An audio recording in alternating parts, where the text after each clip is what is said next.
Kennedy's address to the nation has been hailed by the nation's allies as the only reply the West could give to red threats in Berlin. He spoke quietly yet firmly. Good evening. 7 weeks ago tonight, I returned from Europe to report on my meeting with Premier Khrushchev and the others.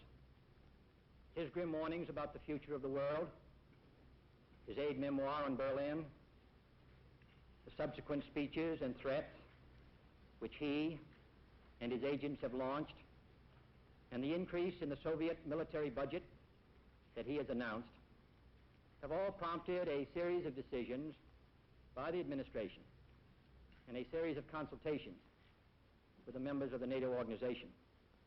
The immediate threat to free men is in West Berlin, but that isolated outpost is not an isolated problem. The threat is worldwide. Our efforts must be equally wide and strong and not be obsessed by any single manufactured crisis. We face a challenge in Berlin, but there is also a challenge in Southeast Asia, where the borders are less guarded, the enemy harder to find, and the dangers of communism less apparent to those who have so little. We face a challenge in our own hemisphere, and indeed wherever else the freedom of human beings is at stake.